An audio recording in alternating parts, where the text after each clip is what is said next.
ইব্রাহিম আলাইহিস সালামকে আগুনে ফেলানো হচ্ছে। হযরত জিবরাইল বলেন, ইব্রাহিম তোমাকে আগুনের ভিতরে ফেলানো হতেছে, আমার কাছে সাহায্য চাও, আমি তোমারে বাঁচায় দেব। হযরত ইব্রাহিম আলাইহিস সালাম তিনি বললেন, জিবরাইল আমার পরীক্ষা চলতেছে, আমাকে ডিস্টার্ব করো না, আমি তোমার কাছে সাহায্য কেন চাইবো?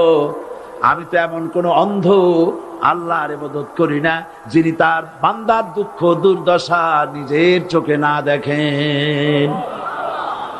পরীক্ষা পাস করছে না? পাস করছেন কিনা? হযরত ইব্রাহিম বলেন, শোনো জিবরাইল, আমি যদি আগুনের ভিতরে পড়ে যাই আর আগুনে পুড়ে যদি ভস্ম হয়ে যায়, আমার আল্লাহ যদি এতে খুশি হন, তাহলে আমি আমার রব্বুল আলামিনকে খুশি করার জন্য এভাবে 1000 বার পুড়তে আমি রাজি আছি। ইব্রাহিম আলাইহিস সালাম আগুনের ভিতরে পড়ে গেলেন। আল্লাহ রাব্বুল আলামিন আগুনের প্রতি নোটিশ করে দিলেন, ইয়া নারু কুনি বারদাও ওয়া সালামান আলা ইব্রাহিম। আগুন আমার ইব্রাহিমের জন্য শান্তিদায়ক, ঠান্ডা হয়ে যা। ইব্রাহিম আলাইহিস সালাম জ্বলছেন, পুড়ে গেছেন। নমরুদ তার প্রাসাদের ছাদে বসে ইব্রাহিম আলাইহিস সালামের পোড়া দৃশ্য দেখে আনন্দ করবে, আগুনের দিকে তাকায় দেখে ইব্রাহিম আরামে বসে আছেন। পোড়া তো দূরের কথা, জামাও পরে নাই। ও ডাক দিয়া বলে, রে আগুন, গোটা জাতি নিয়ে তোর পূজা করলাম, আমার দুশমন কেন জ্বালাইতে পারিস না? তোর জ্বালানো শক্তি কি নষ্ট হয়ে গেছে নাকি? আগুনের ভিতর থেকে আওয়াজ বেরিয়ে এলো, নমরুদ, আমার ভিতরে দাহ্য শক্তি, জ্বালানো শক্তি আছে কি নাই যদি প্রমাণ করতে চাও, টেস্ট করতে চাও, তুই নিজে আয়, তোরে সুদ্ধা তাম দুনিয়া জ্বালাই দিতে পারি, ইব্রাহিমের এক গাছা পশম জ্বালাইতে পারি না। বিশ্বকবি আল্লামা ইকবাল কি সুন্দর করে বলেছেন, আজ ভি হো জু ইব্রাহিম কা ইমা पैदा आग कर सकती है एक अंदाजे गुलिस्ता पैदा। ইব্রাহিমের ঈমান যদি আজও কোথাও হয় বিদ্যমান, করতে পারেন অগ্নিকুণ্ডে খুবসুরত এক গুলিস্তান। এখনো যদি ইব্রাহিমের সন্তানদেরকে আগুনের মধ্যে ফেলে দেওয়া হয়, আর ইব্রাহিম ঈমান যদি থাকে, আগুনকে ফুলের বাগান বানাবার ক্ষমতা আল্লাহর আছে। চিরকাল আল্লাহ পাক এই কালেমাকে দিয়েছেন আল্লাহর সার্বভৌমত্বকে প্রতিষ্ঠা করার জন্য। আয়াতুল কুরসি শুধু পড়ে বুকে ফু দেওয়ার জন্য নয়, পড়েন আমার সাথে, আল্লাহু লা ইলাহা ইল্লা হুয়াল হাইয়ুল কাইয়্যুম। দুনিয়ার সমস্ত পয়গম্বর অত্যাচারিত হলেন, শুধু তাই নয়, বিশ্ব নবী আখিরি জামানার পয়গম্বর নবী মুহাম্মদ রাসূলুল্লাহ সাল্লাল্লাহু আলাইহি ওয়াসাল্লাম জাতির কাছে আসলেন। তিনি এসে বললেন, ইয়া আইয়ুহান নাস কুলু লা ইলাহা ইল্লাল্লাহ। প্রথম দাওয়া শুনছেন কথা? রাসূলুল্লাহ বলছেন, ও জাতি, আমার রাসূল তো মক্কার রাসূল না শুধু, মদিনার রাসূল না শুধু, আরবি ভাষাভাষীদের রাসূল না শুধু, আমার নবী কি নবী? চিল্লায় বলেন। তাই তিনি বলেছেন, ও বিশ্বের মানবতা, বিশ্বের মানব গোষ্ঠী, যদি মুক্তি পেতে চাও, নাজাত পেতে চাও, উচ্চারণ করো, বিশ্বাস করো, আমল করো, বলো লা ইলাহা ইল্লাল্লাহ। জোরে পড়েন, লা ইলাহা ইল্লাল্লাহ, লা ইলাহা ইল্লাল্লাহু মুহাম্মাদুর রাসূলুল্লাহ। আবু জাহেল বুঝছিল কলেমার অর্থ? কথা বলেন না কেন? আবু জাহেল বুঝছিল? উতবা, সাইবা, মুগিরার গোষ্ঠীরা বুঝছিল? বুঝেছে। তারপরে তারা চিন্তা করলো যে সর্বনাশ তো করছে, লা ইলাহা, কোন ইলাহ নাই, আইনদাতা নাই, বিধানদাতা নাই, তাহলে আমরা কি ঘরে বসে বসে কি করব? উনি নতুন একজন ইলা নিয়ে আসছে, আল্লাহ ছাড়া কোন ইলা নাই, তাহলে আমাদের কাজটা কি? প্রথমে তারা চেষ্টা করলো যে একটু দেখি নরম নরম ভাবে হয় নাকি। চলে গেল আবু তালেবের কাছে, আসে না দিছে, বললো আবু তালেব তুমি তো কুরাইশদের নেতা, তোমার ভাইয়ের ছেলে কয়টাই কি? কি আশ্চর্যজনক কথা, লা ইলাহা ইল্লাল্লাহ, আল্লাহ ছাড়া কোন ইলাহ নাই, তা আমরা করবো কি? তোমার ভাতিজাকে বুঝাও লা ইলাহা ইল্লাল্লাহর দাওয়াত বন্ধ করে দিক, এর বিনিময়ে টাকা লাগে টাকা দেব, সোনা লাগে সোনা দেব, যত সুন্দরী মেয়ে চায় তাও দেব, নেতৃত্ব চায় তাও দেব, তবু যেন কালেমার দাওয়াত না দেয়। আসিনে কা হাদিসে আছে কিনা? নবীজি যখন বাড়ি ফিরলেন, চাচা আবু তালেব নিজের পরিজাত টুকরা সন্তান হযরত জাফর আলীর চাইতে তিনি ভালোবাসতেন কলিজার মতো করে মুহাম্মদ সাল্লাল্লাহু আলাইহি সাল্লামকে। বলছে বাবা এমন কথা কেন বলো যাতে লোকেরা খেপে যায়, এই কথাগুলি বলো না, ওরা আমার কাছে এই সব প্রস্তাব দিয়ে গিয়েছে। রাসূলুল্লাহ প্রস্তাব শুনে এগ্রি করলেন। জি, আমার নবী বলেন ও আমার চাচা আবু তালেব প্রস্তাবকারীদেরকে শুনিয়ে দিন। হুজুরের সাথে তখন অনেক লোকজন নাকি, অনেক অস্ত্রপাতি, কিচ্ছু নাই, আল্লাহর শক্তি ছাড়া কিছুই না। আমার নবী বলেন ও আমার চাচা আবু তালেব প্রস্তাবকারীদেরকে শুনিয়ে দেন, যেটা দেওয়া সম্ভব সেটা তো দূরের কথা, যেটা দেওয়া সম্ভব নয় তাও যদি তারা দিতে পারে আমারে, যেমন আকাশের সূর্যটা ধরে এনে ওরা যদি আমার ডান হাতে তুলে দেয়, আকাশের পূর্ণিমার চাঁদটা ধরে যদি বাম হাতে আমার তুলে দেয়, এর বিনিময়ে এক মুহূর্তের জন্য তাওহীদের দাওয়াত আমি বন্ধ করে দেব না। সুবহানাল্লাহ।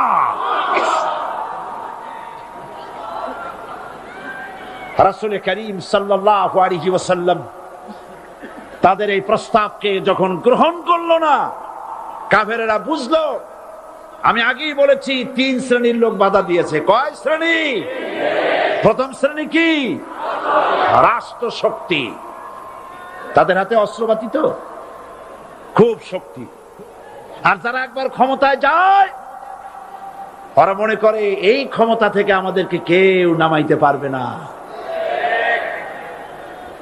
বিংশ শতকের শ্রেষ্ঠ মুজাদ্দিদ আল্লামা সৈয়দ আবুল আলা মওদুদী রাহমাতুল্লাহ আলাইহি তিনি এক জায়গায় লিখেছেন, স্বৈরাচারীরা তার পতনের সমস্ত ছিদ্র বন্ধ করে, কিন্তু একটা ছিদ্র বন্ধ করতে পারে না, মনের ভুলে সে ছিদ্রটা থেকেই যায়, যেই ছিদ্র দিয়ে আসলে তার পতনটা হবে।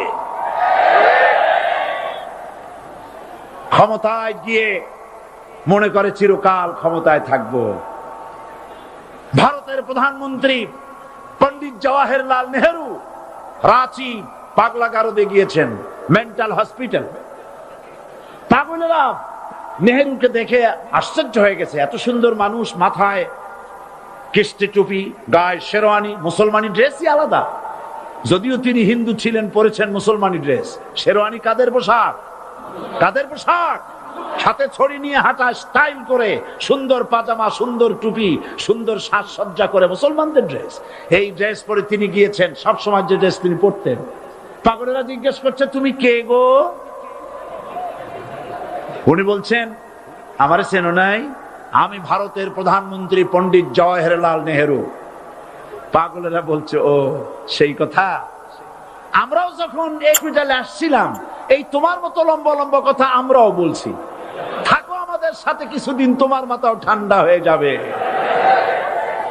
ক্ষমতায় যারা থাকে, ক্ষমতার মোহে চতুর্দিকে অন্ধকার দেখে, মনে করে আমার পতন আর হবে না।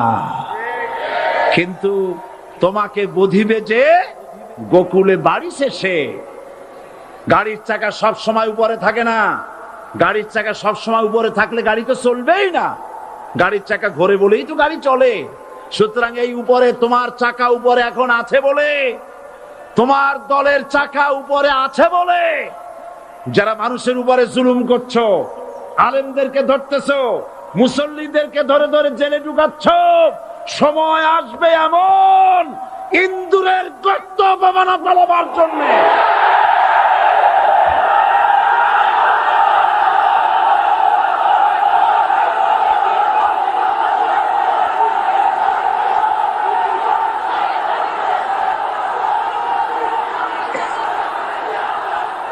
জাহেলের গোষ্ঠী, আবু জাহেলের গোষ্ঠী মনে করেছে সোজা আঙ্গুলে ঘি যখন উঠলো না, আঙ্গুল বাঁকা করতে হবে। শুরু হয়ে গেল অত্যাচার, শুরু হয়েছে না? হযরত সুমাইয়া রাদিয়াল্লাহু তাআলা আনহা কি নির্মম ভাবে, নিষ্ঠুর ভাবে তাকে শহীদ করা হলো। খাব্বাব, খুবাইব, হযরত খাব্বাব রাদিয়াল্লাহু তাআলা আনহুকে দেখে হযরত ওমর একদিন বলছিলেন, খাব্বাব তোমার পিঠে এত গর্ত কেন? এত গর্তওয়ালা পিঠ আর এত চিকুন কোমর আমি তো জীবনেও দেখিনি। হযরত খাব্বাব বলেছেন, ওমর জানো না, ইসলাম কবুল করার অপরাধে, কালেমা পড়ার অপরাধে কাফির বেঈমানেরা আমাকে মারধর করেছে। যখন আমি তাদের মারে কালেমা ছাড়ি নাই, তখন আগুন জ্বালায়া আগুনের আংটার উপরে, আংটা আগুনের উপরে আমাকে চিৎ করে শোয়ায়া, আমি যেন নড়াচড়া করতে না পারি সেজন্য আমার বুকের উপরে পাথর চাপা দিয়ে রেখেছে। আগুনে গোশত পুড়ে পুড়ে আগুন ভিতরে ঢুকেছে, গায়ের রক্ত আর চর্বি গলে গলে পড়ে আগুনগুলো নিভেছে। ওই পিঠে যে গর্ত হয়েছে আজও পর্যন্ত সেই গর্ত মিটে যায় নাই। হযরত খাব্বাব রাদিয়াল্লাহু তাআলা আনহু বলছেন, বুখারী শরীফে হাদিসে ভাবে এসেছে, ওয়ান খাব্বাব বিনুল আরিত রাদিয়াল্লাহু তাআলা আনহু আন্নাহু ক্বাল শাকাউনা ইলা রাসূলিল্লাহ সাল্লাল্লাহু আলাইহি ওয়াসাল্লাম ওয়া হুয়া মুতাওয়াসসাদুন বুরদাতুন লাহু ফি জিল্লিল কাবা। আমি গেলাম রাসূলুল্লাহর কাছে, যে দেখি হুজুর বাইতুল্লাহ শরীফের ছায়ায় আরাম ফরমাচ্ছেন। আমি কাছে গিয়া বললাম, আলা তাস্তানসিরু লানা আলা তাদউ লানা ইয়া রাসূলুল্লাহ, হে রাসূল আপনি কি আমাদের জন্য দোয়া করবেন না? আপনি কি আমাদের জন্য আল্লাহর কাছে সাহায্য প্রার্থনা করবেন না? মার খেয়ে খেয়ে তো শেষ হয়ে গেলাম। শুনতেছেন আপনারা? আল্লাহর নবী উঠে বসলেন, বললেন, খাব্বাব শোনো, তোমাদের আগে যারা এই পৃথিবীতে এসেছিলেন দ্বীনের দাওয়াত দেওয়ার জন্য, সমকালীন রাষ্ট্র শক্তি তাদেরকে ধরতো, ফায়ুখাজুর রাজুলু ফায়ুহফারু লাহু ফিল আরদ, তার জন্য তারে ধরে নিয়া মাটির মধ্যে গর্ত করত, ফায়ুজআলু ফিহা, এরপরে সেই গর্তের ভিতরে তাকে কোমর পর্যন্ত গেড়ে দিত। সুম্মা ইউতা বিল মানশার, এরপরে করাত আনা হতো, ফায়ুদাউ আলা রাসিহি, এরপরে করাতটা মাথার উপরে রাখা হতো, ফায়ুজআলু নিসফাইন, এরপরে করাত দিয়া চিরে চিরে জীবিত মানুষটাকে দ্বিখণ্ডিত করে ফেলে দিত। মা ইয়াসুদ্দুহু যালিকা আন দীনি, এত কষ্ট দেওয়ার পরেও, এত জুলুম করার পরেও দ্বীনের দায়ীদেরকে এক চুল পরিমাণ আল্লাহর রাস্তা থেকে তারা সরাই দিতে পারে নাই। ওয়াল্লাহি, ও খাব্বাব আমি আমার আল্লাহর নামে কসম করি। ও মুসলমান, কে কসম করতেছে? আল্লাহ রাসূল।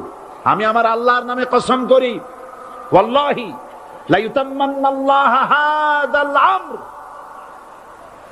হাত্তা ইয়াসির রাকিবু মিন সানা ইলা হাজরামাউত। সেদিন বেশি দূরে নয়, ইয়েমেনের রাজধানী সানা থেকে শুরু করে সৌদি আরবের হাজরামাউত পর্যন্ত হাজার হাজার মাইল, এই দীর্ঘ পথে যুবতী নারী তার সৌন্দর্যের পশ্চা নিয়া, আর ধনাঢ্য ব্যক্তিরা সওদাগরেরা তাদের টাকা পয়সা নিয়া একাকে নিয়ে অথবা দলবদ্ধ ভাবে মানুষেরা যাতায়াত করবে।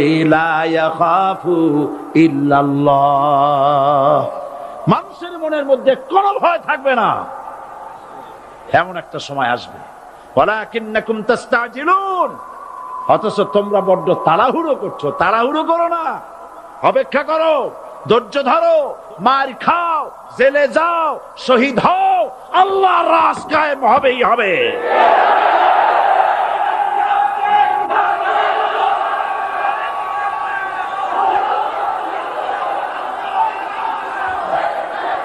বিল্ডিং থেকে শিক্ষা গ্রহণ করুন, বিল্ডিং, ইমারত, দালান থেকে শিক্ষা গ্রহণ করুন। এই যেটা দালান আছে না পাশে, দেখতে পাচ্ছেন? এই দালান কি দিয়ে তৈরি করা হয়েছে বলেন? ইট। সমস্ত ইটেরা যদি ধর্মঘট করত, আমরা কেউ মাটির তলায় যাব না, কেউ আমরা আগুনে পুড়ে ঝামা হব না, পিক হব না, কেউ আমরা টুকরা টুকরা হব না, সবাই থাকবো উপরে উপরে, তাহলে কি দালান হইতো নাকি? এই বিল্ডিং নির্মাণ করতে গিয়া ইটের যে স্যাক্রিফাইস, হাজার হাজার ইটকে পিক হতে হয়েছে, পুড়ে যেতে হয়েছে, খোয়া হতে হয়েছে, ভেঙে টুকরা টুকরা হয়ে 50 ফিট মাটির নিচে যেতে হয়েছে, তারপরে ইমারত গঠন হয়েছে, সুন্দর দালান তৈরি হয়েছে।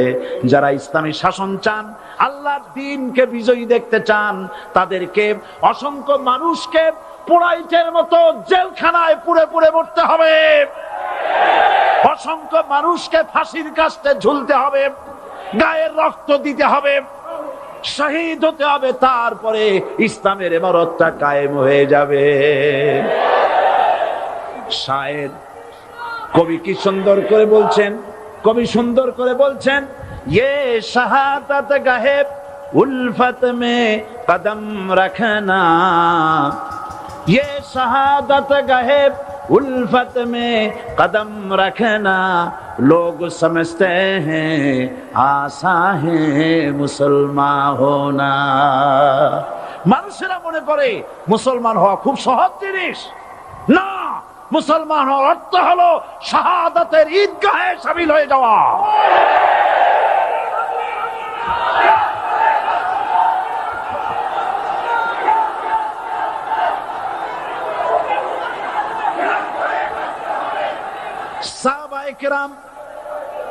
সাহাবায়ে কেরাম মার খেলেন, এবার স্বয়ং আল্লাহর নবীর গায়ে হাত তুলল। আবু জাহেল এসে হুজুরকে মারলেন, গলায় চাদর দিয়া এমন জোরে টান মেরেছে, রাসূলুল্লাহ পড়ে গিয়েছেন। হাদিসে এসেছে হুজুরের চোখ মোবারক ঠিকরে পড়ে যেতেছে, চেহারা মোবারক লাল হয়ে গিয়েছে, জমিনের উপর আছাড় মেরে ফেলেছে। রাসূলের এই অবস্থা দেখে হযরতে হামজা তখনও কাফের ছিলেন, শিকার থেকে এসে তিনি এই দৃশ্য দেখলেন, দাসীর মুখে শুনলেন, ছুটে চলে গেলেন আবু জাহেলের বাড়িতে। যায় বলে, আবু জাহেল রে, তুই মুহাম্মদ সাল্লাল্লাহু আলাইহি ওয়াসাল্লাম মেরেছিস, বল কেন মারনি? এমন ভালো মানুষ তো জীবনে চোখে দেখি নাই, যিনি কোনো মিথ্যা কথা বলেন না, ভালো ভালো কথা বলেন, এক আল্লাহর গোলামি করার জন্য বলেন। এই সব ভালো কথা বলার জন্যই তুই তারে মারলি নাকি? আরে আবু জাহেল, তুই কি মনে করেছিস মুহাম্মদ সাল্লাল্লাহু আলাইহি ওয়াসাল্লাম তার পিতা আব্দুল্লাহ মারা গেছে বলে মুহাম্মদ সাল্লাল্লাহু আলাইহি ওয়াসাল্লাম এতিম হয়ে গেছে মনে করেছিস নাকি? জেনে রাখ, মুহাম্মদ সাল্লাল্লাহু আলাইহি ওয়াসাল্লামের পিতা আব্দুল্লাহ মারা গেছে, কিন্তু চাচা হামজা তো মরে যায় নাই। হাতের ধনুক দিয়া এমন জোরে আঘাত মারলেন, আবু জাহেলের মাথা ফেটে রক্ত ফিনকি দিয়ে বেরিয়ে এলো। হযরতে হামজা ঘরে ফিরে এসে রাসূল করিম সাল্লাল্লাহু আলাইহি ওয়াসাল্লামের মস্তক মোবারক কোলে উঠায় নিলেন আর বললেন, বাবা, তোমাকে মেরেছে বলে আমি আবু জাহেলের মাথাটা ফাটাই দিয়ে আসছি, তুমি খুশি হও। হুজুর বলছেন, চাচা, কার মাথা ফাটাইছো এইটা বলে আমারে খুশি করতে পারবা না। হযরতে হামজা বলেন, তুমি কি হলে খুশি হবে? হুজুর বলেন, হামজা চাচা গো, আমি খুশি হব যদি একটিবার চাচা তোমার মুখে শুনতে পাই ঈমানের কালেমা। হযরতে হামজা বলেন, মুহাম্মদ সাল্লাল্লাহু আলাইহি ওয়াসাল্লাম, আমি বুঝতে পেরেছি তুমি কোনো সাধারণ মানুষ নও। সাধারণ মানুষ হলে পরে তুমি প্রতিশোধে বিশ্বাসী হতে, খুশি হতে। প্রতিশোধে বিশ্বাসী হও নাই, তুমি অবশ্যই আল্লাহর নবী, কোনো সন্দেহ আমার নাই। তুমি সাক্ষী থাকো, আমি পড়ে নিলাম, লা ইলাহা ইল্লাল্লাহু মুহাম্মাদুর রাসূলুল্লাহ। জোরে পড়ো, লা ইলাহা ইল্লাল্লাহু মুহাম্মাদুর রাসূলুল্লাহ। ঘাবড়াবার কারণ নাই। এর অর্থ এই নাই যে আপনারা কালেমার দাওয়াত দিবেন আর রাষ্ট্রশক্তি আপনারে পিটাইতেই থাকবে, আপনার কোনদিন আপনার সুদিন ফিরে আসবে না। বিষয়টা কি এমন না? আমার আল্লাহর ওয়াদা শুনুন, ওয়ালা তাহিনু ওয়ালা তাহজানু ওয়া আনতুমুল আ'লাউনা ইন কুনতুম মুমিনিন। মুমিন যদি হও আমি তোমাদেরকে বিজয় দান করব। সুবহানাল্লাহ বলেন। আজ যদি আমাদের উপরে বিপদ এসে থাকে তাহলে তার একমাত্র কারণ পূর্ণাঙ্গ ঈমানের অভাব আমাদের মধ্যে রয়েছে, ঠিক কিনা? আজ পৃথিবীতে সব থেকে মার খায় কারা? চিল্লায় বলো। আলজেরিয়ায় কারা? বসনিয়ায় কারা? চেচনিয়ায় কারা? প্যালেস্টাইনে কারা? আহা, প্যালেস্টাইনের মুসলমানদেরকে মেরে মেরে শেষ করে দিল। দেখছেন ছবিতে না? দেখেন না? প্যালেস্টাইনের মুসলমানদেরকে যখন মারা হচ্ছে, বাংলাদেশের প্রধানমন্ত্রী তখন আমেরিকায় ক্লিনটনের সঙ্গে কথা বলতেছেন। তিনি ক্লিনটনের কাছে তার পিতৃ হত্যার জন্য দায়ী সাজাপ্রাপ্ত 3 জন ব্যক্তিকে ফেরত চাচ্ছিলেন। আমার দৃষ্টিতে এটা কোনো অপরাধ নয়। সন্তান তার পিতার প্রতি আকর্ষণ থাকবেই। আমার আপত্তি সেখানে আপনি প্রধানমন্ত্রী শুধু শেখ পরিবারের প্রধানমন্ত্রী নন, শুধু আওয়ামী লীগের প্রধানমন্ত্রী হওয়া উচিত নয় আপনার। আপনি পৃথিবীর দ্বিতীয় বৃহত্তম বাংলাদেশের 12 কোটি মুসলমানের প্রধানমন্ত্রী। পিতৃ হত্যার আসামি ফেরত চাইলেন, কিন্তু বিল ক্লিনটনের আশ্রয় প্রশ্রয় লালিত পৃথিবীর অসভ্য জাতি সন্ত্রাসী ইহুদিরা প্যালেস্টাইনের মুসলমানদেরকে পাখির মতো গুলি করে হত্যা করছে। আপনি কেন জবাব চাইলেন না?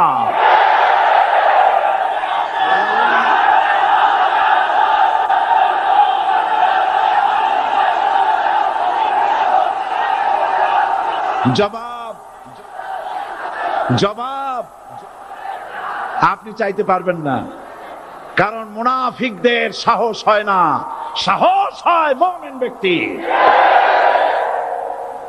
বিল ক্লিনটনকে বলা দরকার ছিল, এই ইসরায়েলকে তোমরাই বসিয়েছো, মধ্যপ্রাচ্যের বিষ ফোড়ায় পরিণত করেছো তোমরা। তবে হ্যাঁ, যুরিবাত আলাইহিমুজ যিল্লাতু ওয়াল মাসকানা ওয়া বাউ বিগাদাবিন মিনাল্লাহ। আল্লাহর গজব আসবে, ইহুদিরা পৃথিবী থেকে নিশ্চিহ্ন হবেই হবে ইনশাআল্লাহ। দেখেছেন তাকায়া প্যালেস্টাইনে ইসরায়েলিরা হেলিকপ্টার, গানশিপ, কামান, বোমা নিক্ষেপ করছে, আর প্যালেস্টাইনের শিশু কিশোর যুবকেরা ইহুদিদের নিক্ষিপ্ত বোমা আর কামানের মোকাবেলা করতেছে পাথর দিয়ে। আমি আমার অন্তরের অন্তঃস্থল থেকে ধন্যবাদ জানাই, মোবারকবাদ জানাই খালিদ বিন ওলীদের উত্তরসূরি, খাব্বাব খোবাইবের উত্তরসূরি প্যালেস্টাইনের ওই সব যুবকদেরকে যারা কাফের বেঈমান ইহুদিদের মোকাবেলা করতেছে ইট আর পাথর দিয়ে। আর আমি আমার অন্তরের অন্তঃস্থলের সমস্ত ঘৃণা দিয়ে আমি ধিক্কার জানাই পৃথিবীর মুসলিম শাসকদেরকে, যারা মুসলমানদের মার দেখে চুপ করে যারা বসে আছে।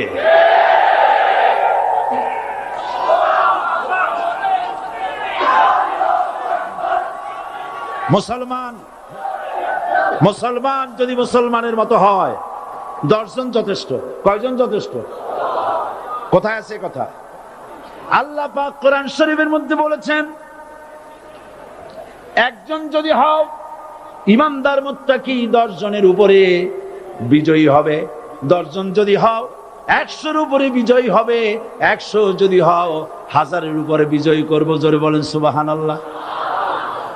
কবি বলতেছেন, ফিজায়ে বদরে পয়দা কুন ফেরেশতে তেরি নুসরত কো উতার সকতে গর্দু সে কাতার আন্দর কাতার আবি।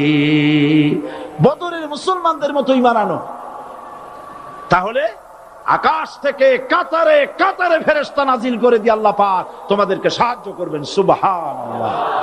সে আল্লাহ আছে না নাই? জোরে বলেন, আছে না নাই?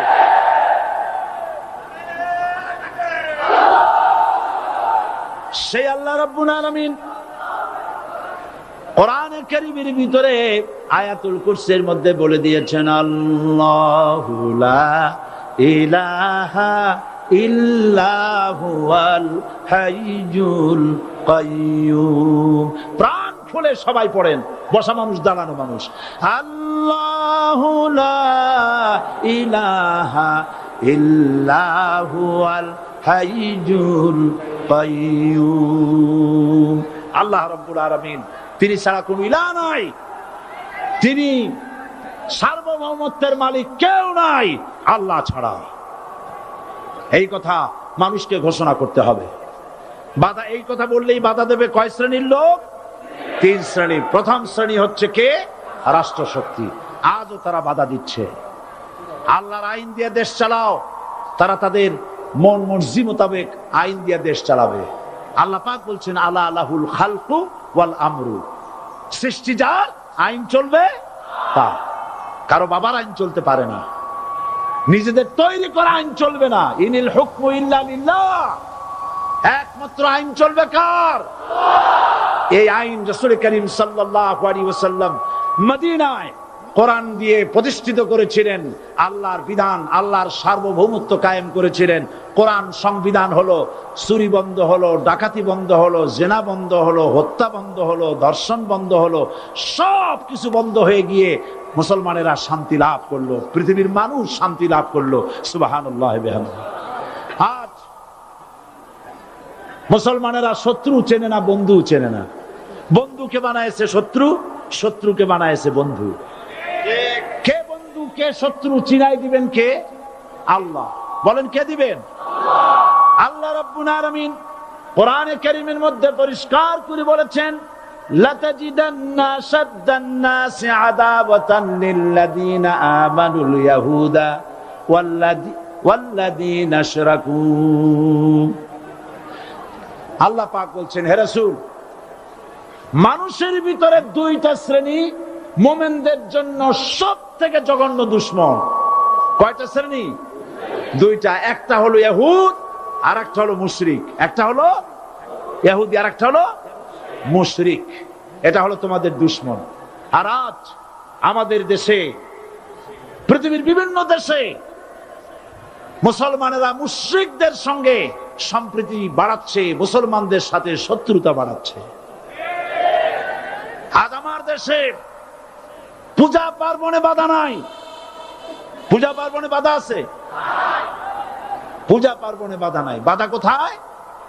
কোরআন শরীফের তাফসীর মাহফিলে। কোরআনের তাফসীরের মাহফিলে বাধা দেওয়া হচ্ছে। গান বাজনায় 144 ধারা নাই, কিন্তু কোরআন শরীফের মাহফিলে 144 ধারা দেওয়া হচ্ছে। যারা দিচ্ছে তারা আবার ওমরাও করে, হজও করে। ওরা আমাদের বলে আমরা নাকি ধর্মের নামে রাজনীতি করি। বলে না? আমরা নাকি ধর্মের নামে রাজনীতি করি। আমি বলি ধর্মের নামে আমরা রাজনীতি করি না, আমরা ধর্মীয় রাজনীতি করি। কথাটা বুঝে আসছে কিনা? ধর্মের নামে রাজনীতি তো সেই ব্যক্তি করে 1996 সনের নির্বাচনের আগে যিনি মাথায় পট্টি বেঁধেছিলেন, যিনি শপথ গ্রহণের সময় হাতে তসবিহ পড়েছিলেন। ধর্মের নামে রাজনীতি তিনি করেছেন। আজ অনেকগুলি ডিগ্রি পেয়েছেন তিনি, অনেকগুলি ডিগ্রি পেয়েছেন। কয়টা? মুখস্থ হয়ে গেছে আপনাদের। শকুনেরা, শকুন যদি গরুর গোশত কিনে খাওয়া লাগতো, 80 টাকা কেজি দরে শকুনে এত গোশত কিনে খাইতে পারতো না। লেখাপড়া করে যদি ডিগ্রি নেওয়া লাগতো, এত ডিগ্রি কপালে জুটতো না। পয়সা দিয়া ম্যানেজ করা ডিগ্রি, কিন্তু 9টা নিলে কি হবে? আসল ডিগ্রিটা এখনো বাকি আছে। আসল ডিগ্রি কোনটা? নির্বাচনের আগে পট্টি বেঁধে তসবিহ নিয়ে গোটা জাতিকে যে সফলভাবে প্রতারণা করতে আপনি পেরেছিলেন, মহা প্রতারক হিসেবে সেই ডিগ্রি আগামী নির্বাচনের মোক্ষম সময় জনগণ আপনার গলায় পরায় দেবে।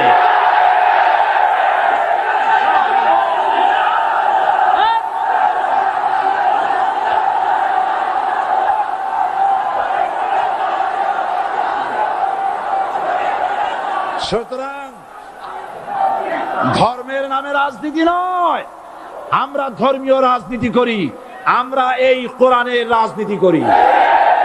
এই কোরআন নিয়ে বাঁচতে চাই, এই কোরআন নিয়ে মরতে চাই, এই কোরআন থেকে আমাদেরকে বিচ্ছিন্ন করতে চায় কাফের বেঈমান মুশরিকেরা।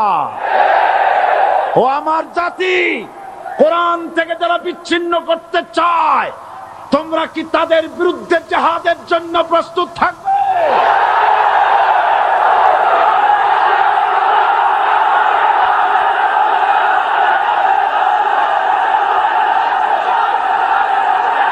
বসেন, বসেন, বসেন, বসেন, বসেন। আমি বুঝতে পেরেছি বিষয়টা কি। আসরের পরের থেকে বসা তো, সুযোগ পাইয়া খাড়া হয়ে কোমর সোজা করলেন। বসেন, সবাই বসেন, কোমর সোজা হয়ে গেছে, বসেন। এত বড় মাহফিল, জীবনে আর একটা পাবো নিশ্চয়তা আছে কি? জোরে বলেন, আছে? আজ আমাকে কথা বলতেই হবে ইনশাআল্লাহ, কারণ আগামীতে আবার আপনাদের সাথে দেখা হবে কিনা আমি জানি না। কথা বলতেই হবে। বসেন, কেউ দাঁড়িয়ে থাকবেন না। আমি দেখতে পাচ্ছি বাংলাদেশের ভাগ্য আকাশে উত্তর গগনে কালো মেঘ জমা হয়েছে, ঝড়ের পূর্বাভাস লক্ষ্য করছি। যদি মোকাবেলা করতে না পারেন সক্ষম ভাবে, এমন অন্ধকার গাঢ় কালো অমাবস্যার রাত আসতে পারে যার সুবে সাদেক হওয়া অসম্ভব। সুতরাং আপনারা কি কাপুরুষের মতো কাফের মুশরিকদের গোলামি করে মরতে চান? বিড়ালের মতো 500 বছর বেঁচে থাকার কোনো লাভ নাই। সিংহের মতো 1 ঘন্টা বাঁচতে চাই। আমাদেরকে বলা হয় সাম্প্রদায়িক উস্কানিমূলক কথা নাকি আমি বলি। পত্রপত্রিকা দিছে না তারা? সাম্প্রদায়িক উস্কানি কথা, সাম্প্রদায়িক উস্কানিমূলক কথা বলি। সেই জন্যই বোধহয় শত শত মুসলিম আমাদের কাছে এসে মুসলমান হয়। মানুষে আর বোকা বানানো যাবে না। যাবে কি? আর বোকা বানানো যাবে? তারপর বলছে কি, এরপরে বলছে, আমাকে বলছে রাজাকার। শুনে রাখো চট্টগ্রামের লক্ষ লক্ষ জনতা, পার্লামেন্টে যখন আমাকে এই কথা বলা হয়েছিল, আমার পার্লামেন্টের কলিগ জাফরুল্লাহ চৌধুরী সাহেব বসে আছেন এখানে, হ্যাঁ, জাফরুল ইসলাম চৌধুরী বসে আছেন পাশে, প্রধানমন্ত্রী সুদ্ধা, অন্তত 3 শতাধিক পার্লামেন্টের সম্মানিত সদস্যরা সেদিন বসা। 1997 সনের বাজেট বক্তৃতা যখন আমি করতেছিলাম, ডক্টর কুদরতে খোদা, নাম রাখছে কুদরতে খোদা, আসলে গজবে খোদা। এই লোকটি নাস্তিক, ইসলামের চূড়ান্ত দুশমন। তার প্রণীত শিক্ষা ব্যবস্থার যখন সমালোচনা করছিলাম, ট্রেজারি বেঞ্চ থেকে আমাকে বলা হলো রাজাকার।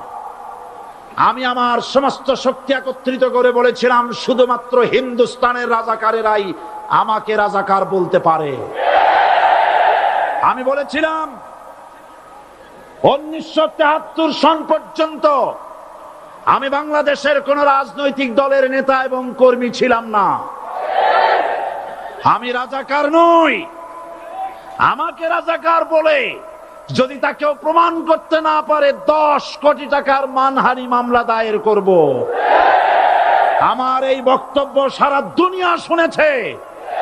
পার্লামেন্টে আমার এই বক্তব্য রেকর্ড হয়ে আছে। সেদিন 3 শতাধিক পার্লামেন্ট মেম্বারের কেউ আমার চ্যালেঞ্জ গ্রহণ করেন নাই। যে কোনো ব্যক্তি পার্লামেন্টে গিয়ে আমার বক্তৃতা দেখে আসতে পারেন।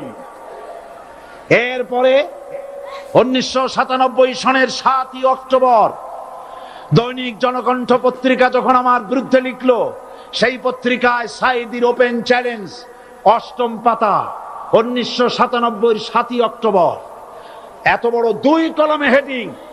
সেখানে আমি বলেছি, বাংলাদেশের সকল সাংবাদিক, গোয়েন্দা বিভাগ, বাংলাদেশের সকল বুদ্ধিজীবীকে আমি আমার পিরোজপুরে আমন্ত্রণ করছি। আমার উপস্থিতিতে যদি কেউ প্রমাণ করতে পারে বাংলাদেশের স্বাধীনতা যুদ্ধের বিরুদ্ধে আমার কোনো ভূমিকা ছিল, সজ্ঞানে স্বেচ্ছায় জাতীয় সংসদের সদস্য পদ থেকে পদত্যাগ করব। 3 বছর পার হয়ে গেছে, আজ পর্যন্ত কেউ এই চ্যালেঞ্জের মোকাবেলা করে নাই। সুতরাং আমাকে যারা রাজাকার বলবে, তারা পিতৃ পরিচয়হীন অবৈধ সন্তান। 1971 সনের, শোনো মুসলমানেরা, 1971 সনের কোন কাদা সাইদির গায়ে লাগে নাই। আমাকে রাজাকার বলে জনগণ থেকে বিচ্ছিন্ন করবা, জনগণ থেকে আমারে বিচ্ছিন্ন করা যাবে না। কারণ এই জনগণ আমার জন্য আসে না, এই জনগণ আসে আল্লাহর কোরআনের জন্য।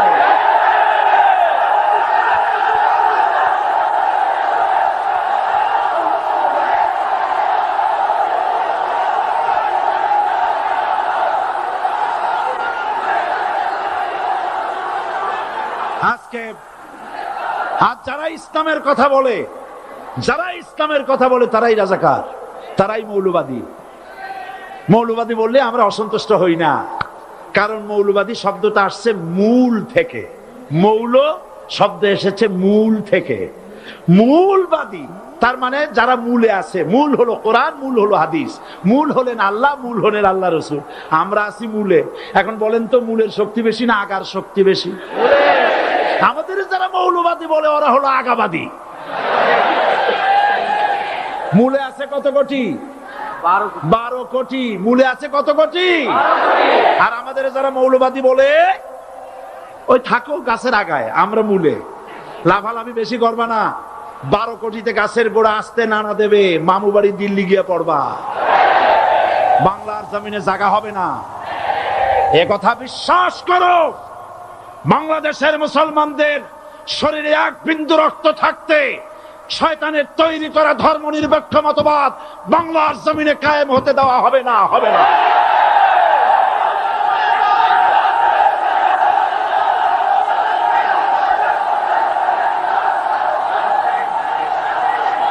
রাসূল করিম সাল্লাল্লাহু আলাইহি ওয়াসাল্লাম কোরআন প্রতিষ্ঠার জন্য আন্দোলন করেছিলেন। আয়াতুল কুরসি আমাদের সে কথাই শিখেছে। আল্লাহ রাব্বুল আলামিন বলেন, আল্লাহু লা ইলাহা ইল্লা হুয়াল হাইয়ুল কাইয়ুম। প্রাণ খুলে পড়েন, আল্লাহু লা ইলাহা ইল্লা হুয়াল হাইয়ুল কাইয়ুম। আল্লাহ হচ্ছেন তিনি, যিনি ছাড়া কোনো ইলাহ নাই, আইনদাতা নাই, বিধানদাতা নাই। আমরা মানুষের তৈরি করা আইন মানি না। 12 কোটি মুসলমানের দেশে আইন তৈরি করবে মানুষ, আমরা মানব না।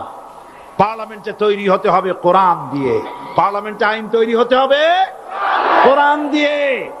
সুতরাং ভয় যতই পান আর যতই ষড়যন্ত্র করেন, 4 দল যখন একত্রিত হয়েছে, ঐক্যবদ্ধ থাকবে, সরকার ঐক্যবদ্ধভাবে গঠন হবে, নির্বাচন ঐক্যবদ্ধভাবে হবে এবং কোরআন হবে, আল কোরআনের পার্লামেন্ট হবে বাংলাদেশে।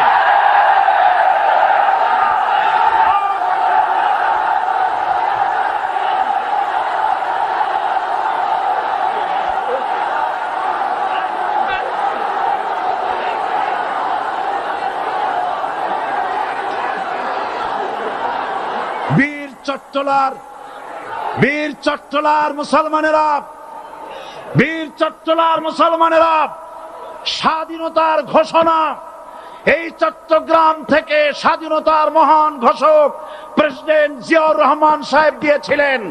এই চট্টগ্রাম থেকেই ইসলামী রাষ্ট্রের ঘোষণা হবে।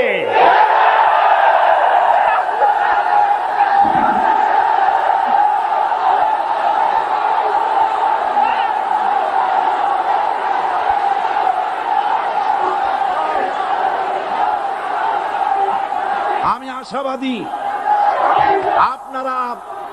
আপনারা অবশ্যই তা পারবেন। আমি 100% বিশ্বাস করি ইনশাআল্লাহ। কারণ যে ষড়যন্ত্রের মোকাবেলা করে স্থানীয় রাজনৈতিক দলের নেতৃবৃন্দ কোরআনের মাহফিল সিনায় এনেছেন, আমি প্রথম দিনেই বলেছি চট্টগ্রাম তাফসিরুল কোরআন মাহফিল কোন রাজনৈতিক দলের প্রতিনিধিত্ব করে না। এটা কোন জামাত শিবিরের একক সম্পদ নয়, এটা চট্টগ্রামের মুসলমানদের কলিজার টুকরা তাফসিরের মাহফিল।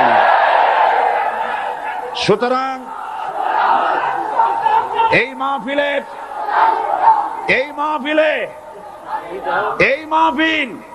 চট্টগ্রামে থাকবে ইনশাআল্লাহ কিয়ামত পর্যন্ত। 144 ধারা 288 হয়ে গেছে, ষড়যন্ত্র পায় পায় চলে গেছে। আমি ওই সব ছেলেদের বলি, সরকারি দলের ছাত্র হইয়া মুসলমানদের বিপক্ষে যাইও না। এদেশের ভাগ হয়ে গেছে দুটো শিবির, বোঝাই যাচ্ছে। একদিকে ভারতের পা চাটা গোলাম নাস্তিক মোরতাদ শ্রেণীর বুদ্ধিজীবী এবং তাদের মদতপুষ্ট সরকার, আর একদিকে ইসলামী শক্তি, ইসলামী দল আর দেশ প্রেমিক জাতীয়তাবাদী শক্তি। একদিকে হিমালয় পাহাড় আর একদিকে সূচো ইঁদুর। আল্লাহ বিজয় দেবে মুসলমানদের। কাদের বিজয় হবে?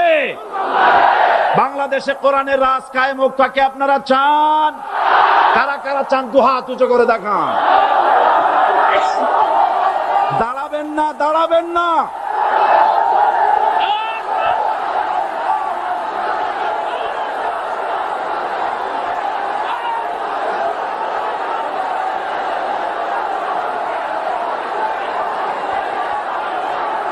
বসুন, বসুন,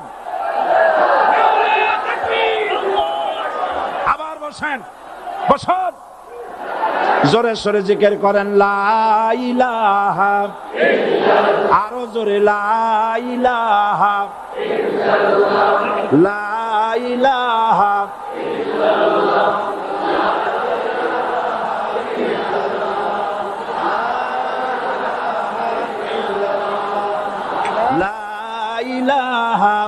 ইল্লাল্লাহ, লা ইলাহা ইল্লাল্লাহ, লা ইলাহা ইল্লাল্লাহ মুহাম্মাদুর রাসূলুল্লাহ। যারা যেখানে দাঁড়িয়েছেন বসুন। 3 শ্রেণীর লোকেরা আল্লাহর কালেমায় বাধা দিয়েছে। কয় শ্রেণী? একটা হলো রাষ্ট্রশক্তি, 2 নম্বরে মনে আছে ধনাঢ্য পুঁজিপতির গোষ্ঠী, ওরাও বাধা দিয়েছে। কারণ ইসলামকে বলা হয় পুঁজিবাদের আশ্রয়স্থল। নাউজুবিল্লাহ। সর্বপ্রথম ইসলাম কবুল করেছে কারা? ধনীরা না গরিবরা? কারা? গরিবেরা। সুতরাং ধনাঢ্য ব্যক্তিরা মনে করলো যে আমাদের তো সর্বনাশ হয়ে যাবে, আমরা দাস দাসী ধরে রাখতে পারবো না, আমরা মানুষকে শোষণ করতে পারবো না, যে নতুন কলেমার দাওয়াত আসছে। সুতরাং সরকারের হাতকে তারা পয়সা দিয়া শক্ত করেছে আর বলেছে যত টাকা লাগে এই লোকগুলারে ঠ্যাঙ্গান। আজও আছে কিনা? তা আছে কিনা? 3 নম্বরে বাধা দিয়েছে ধর্মের নামের এক শ্রেণীর কায়েমি স্বার্থবাদী শক্তি, যার সম্পর্কে সূরা তাওবায় আল্লাহ পাক বলেছেন ইন্না কাসীরাম মিনাল আহবারি ওয়ার রুহবান লা ইয়াকুলুনা আমওয়ালান নাস বিল বাতিল ওয়া ইয়াসুদ্দুনা আন সাবিলিল্লাহ। ইহুদি আহলে কিতাবদের মধ্যে এক শ্রেণীর বুজুর্গ ধরনের লোক, দরবেশ জাতীয় লোক, যারা নাকি মানুষের সম্পদকে বাতিল পন্থায় ভক্ষণ করে, ওয়াসুদ্দুনা আন সাবিলিল্লাহ, এবং আল্লাহর রাস্তায় চলার জন্য মানুষকে বাধা প্রদান করে। এত বড় বিশাল মাহফিলে আপনি দাঁড়ায়া কোন মানুষকে কষ্ট দিবেন না, জায়েজ নাই। মুসলমানদেরকে কষ্ট দেওয়া কবিরা গুনাহ। বুঝতে পেরেছেন? যে যেখানে দাঁড়িয়েছে আপনারা বসা মানুষেরা তাদেরকে বসায় দেন। সুতরাং এই কালেমার দাওয়াত যখন হযরতে মুসা আলাইহিস সালাম দিলেন, ফেরাউন বলল আমি তো জানি না যে আমি ছাড়া আরো কোন ইলা আছে, আইনদাতা তো আমি, তুমি নতুন কোথা থেকে আইনদাতা নিয়ে আসছো? ফেরাউন বলছে, দেখো আমারে বাদ দিয়া যদি অন্য কাউকে ইলাহ বলে তুমি মানো, আর সেই শিক্ষা যদি যে জাতিকে দাও, তাহলে আমি তোমাকে ধরে লাআজআলান্নাকা মিনাল মাসজুনিন, আমি তোমাকে কারারুদ্ধ করব, আমি তোমাকে জেলখানায় ঢুকিয়ে দেব। রাষ্ট্রশক্তি প্রথম বাধা দিল কারা? বলেন সবাই। সেই বাধা কি ওখানে শেষ হয়েছে না এখনো আছে? আছে কিনা জোরে বলেন। আমি তোমাকে জেলখানায় ঢুকাবো। হযরত মুসা আলাইহিস সালাম বলেন, ফেরাউন রে, জেলের ভয় আমি করি না, আমার কি জেলের ভয় দেখায়া লাভ নাই, আমি আল্লাহ পাকের পয়গম্বর হযরত মুসা আলাইহিস সালাম। ফেরাউনের দলবল আছে, লোক লস্কর আছে, তার অস্ত্রের অভাব নাই। আল্লাহ রাব্বুল আলামিন মুসা আলাইহিস সালামের কাছে একটা অস্ত্র দিয়া দিলেন। দিছিলেন কিনা? আল্লাহ পাক হযরত মুসা কে বলেছেন, ওয়া মা তিলকা বিয়ামিনিকা ইয়া মুসা, মুসা রে তোমার হাতে ওটা কি? মুসা আলাইহিস সালাম বললেন, এটা লাঠি। আল্লাহ পাক বললেন, ফেলে দাও লাঠি। লাঠি ফালায় দিলেন, কি হয়ে গেল? হিয়া হাইয়াতুন তাসআ, লাঠি হয়ে গেল। এখন লাঠি পড়ে সাপ হয়ে গেল। সাপ দেখে নবী হোক, ওলি হোক, সাহাবী হোক আর আলেম হোক, সাপ দেখলে ভয় করে না মানুষের? মুসা আলাইহিস সালাম ভয় পেয়েছে। আল্লাহ রাব্বুল আলামিন হযরত মুসাকে শোনায় দিলেন, খুযহা ওয়া লা তাখাফ সানুঈদুহা সিরাতাহাল উলা,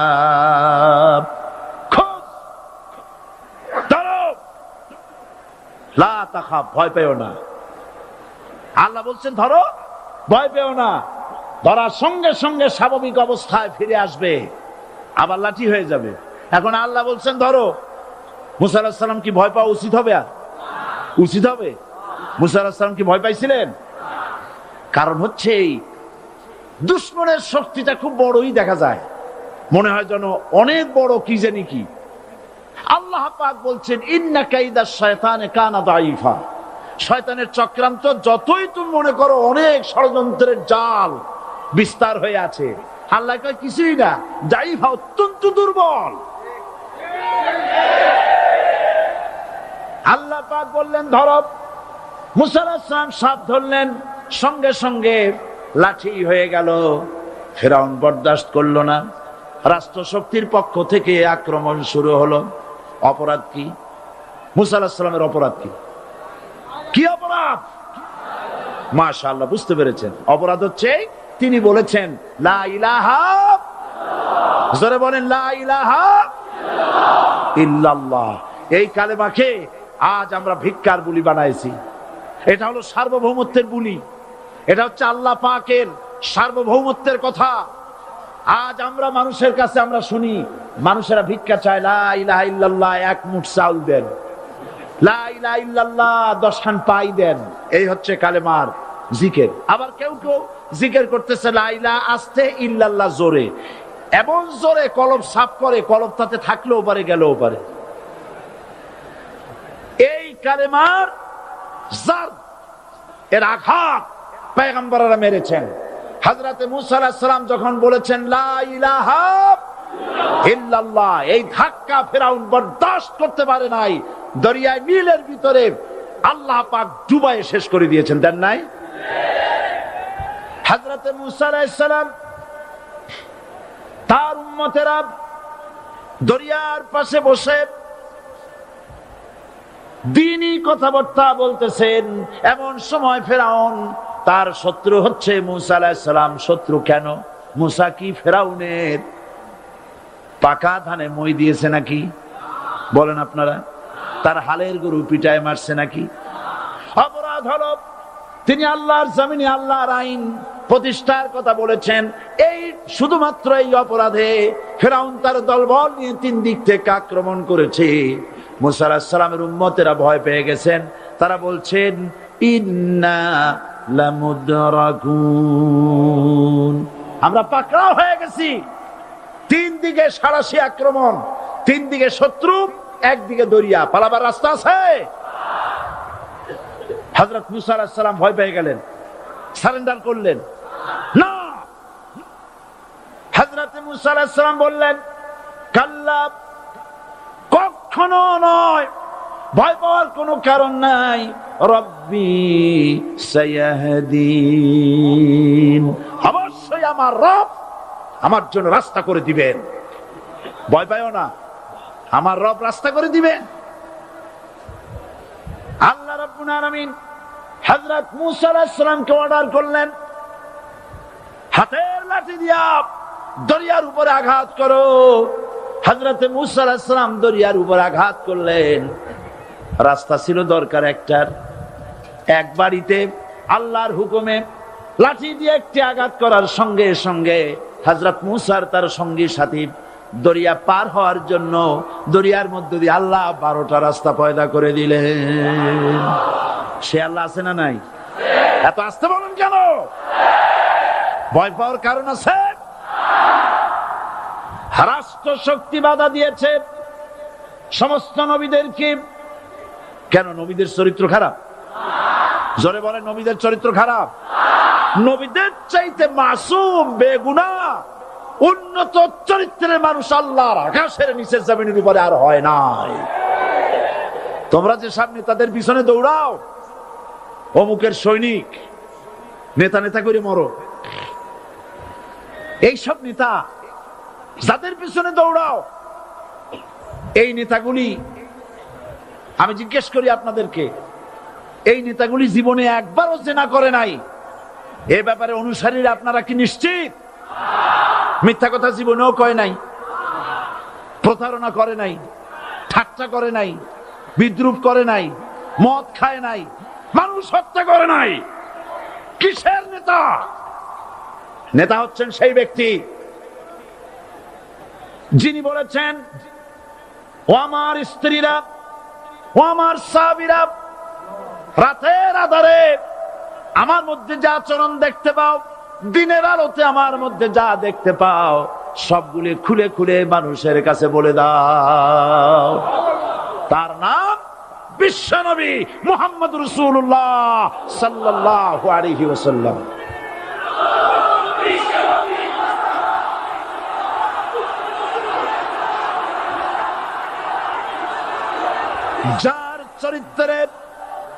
যার চরিত্রের সার্টিফিকেট আল্লাহ রাব্বুল আলামিন নিজে দিচ্ছেন, ওয়া ইন্নাকা লাআলা খুলুকিন আযীম। নবী হে, উন্নত চরিত্রের উপরে আপনি প্রতিষ্ঠিত। সুবহানাল্লাহ। কে সার্টিফিকেট দিচ্ছেন? আযীম, আযীম। আরবিতে চওড়াকে বলা হয় আরিদ, গভীরতাকে বলা হয় আমিক। কত প্রশস্ত, যা মাপার কোনো ফিতা নাই। কত গভীর, যা মাপার কোনো যন্ত্র নাই। এইটাকে আরবিতে বলা হয় আজিম। সুবহানাল্লাহ বলতে ইচ্ছে করে না? ও নবী, তোমার চরিত্র এমন যা মাপার মতো যন্ত্র পৃথিবীতে নাই। এই সার্টিফিকেট দিলেন কে? সমস্ত নবীরাই চরিত্রবান, নবীরা মাসুম, বেগুনাহ। সুবহানাল্লাহ ওয়া বিহামদিহি। সেই নবীরা মার খান নাই? খেয়েছেন কিনা বলেন? কারা মেরেছে? রাষ্ট্র শক্তি। কারা মেরেছে? কারণ নবীরা বলেছেন, লা ইলাহা ইল্লাল্লাহ। পড়েন সবাই, লা ইলাহা ইল্লাল্লাহ। আপনিও যদি নবীদের মতো, সাহাবীদের মতো বুঝা এই কলেমার দাওয়াত দেন, বাধা আসবেই। বোঝাবুঝির ব্যাপার, বুঝতেই সারলো। কত মাহফিল হয় বাংলাদেশে, হয় না? কোনো বাধা নাই, ঠিক কিনা? কত পূজা হয়, পার্বণ হয়, গান হয়, থিয়েটার হয়, গুনাহগার বিবির গান হয়, কত কিছু হয়। কোনো বাধা আছে? তাফসীরের মাহফিলে বাধা। কারণ ওরা বুঝতে পেরেছে এ তাফসীরের মাহফিলে গাজীর গীত হয় না, এ তাফসীরের মাহফিলে আল্লাহর সার্বভৌমত্ব কায়েমের আন্দোলন চলে।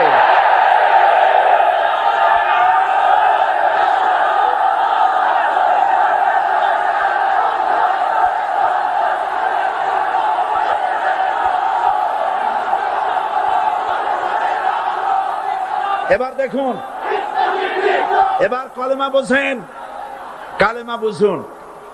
বঙ্গভবনের সামনে দাঁড়াইয়া, গণভবনের সামনে দাঁড়িয়ে আপনি যদি কালেমার জিকির করতে থাকেন, লা ইলাহা ইল্লাল্লাহ, লা ইলাহা ইল্লাল্লাহ, লা ইলাহা ইল্লাল্লাহ, লা ইলাহা ইল্লাল্লাহ, 2-1 ঘন্টা, 2-4 ঘন্টা, দেখবেন অফিসাররা এসে বলবে, না জানি কোন খাজা বাবা আসছে, আসেন আসেন, নিয়ে খাইতে দেবে, হাদিয়া দেবে। যেহেতু যিনি পড়তেছেন উনি বোঝেন না কি বলতেছেন, আর যারা দাওয়াত দিয়ে নিয়ে গেল ওরা টের পায় নাই যে কি কি শুনে দাওয়াত দিতেছে। কিন্তু আপনি যদি বঙ্গভবন, গণভবন, সেক্রেটারিয়েট আর পার্লামেন্ট এর ভিতরে ঢুকে যদি বলেন, কোন মানুষের তৈরি করা আইন মানি না, কোন সরকারের সার্বভৌমত্ব স্বীকার করি না, কারো বিধান মানি না, কারো তৈরি করা আইনের সামনে মাথা নত করি না, আল্লাহ ছাড়া কারো বিধান মানি না, হাদিয়া আসবে, খাইতে দেবে, পকেটে টাকা দেবে, খাওয়াবে এক জায়গায় নিয়ে, কোন জায়গায়? লাল দালানে। বোঝাবুঝি পয়গম্বরেরা দাওয়াত দিয়েছেন, আয়াতুল কুরসি ফরজ নামাজ পড়িয়া দেখছি অনেকেই জামার বুতাম টুতাম খুলিয়া তারপরে জোরে একটা ফু দেন। অসুবিধা নাই, ফু আপনি দেন, কিন্তু কি পড়ে ফু দিচ্ছেন আপনি কি বুঝছেন কিছু? সুবহানাল্লাহ। বুঝলি কি এই চেহারা হয়? এতগুলো মানুষ লাগে নাকি বিপ্লব করতে, কালেমার রস কায়েম করতে?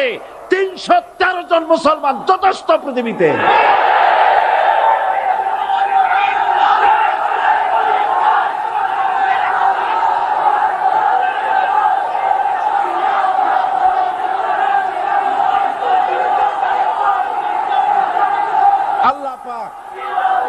কোরআনে কারীমের মধ্যে আল্লাহ পাক বলেছেন, এমন একজন নবী পাঠাই নাই, ইয়া হাসরাতান আলাল ইবাদ, বান্দার উপরে আফসোস। আহারে, কে বলতেছেন? আমার আল্লাহ। বলেন আমার আল্লাহ,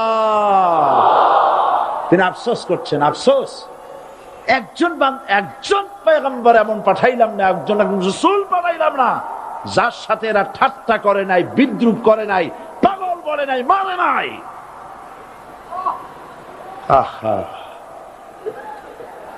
অপরাধ আল্লাহর সার্বভৌমত্ব প্রতিষ্ঠার অপরাধ। হযরত ইব্রাহিম আলাইহিস সালাম তিনি যখন এই কালেমার দাওয়াত দিয়েছেন নমরুদের বিরুদ্ধে, নমরুদ বলেছে, মান আসাদ্দু মিন্না কুওয়া, আমার চাইতে শক্তিশালী আর কে আছে? আনা রব্বুকুমুল আলা, আমি তোমাদের বড় প্রভু।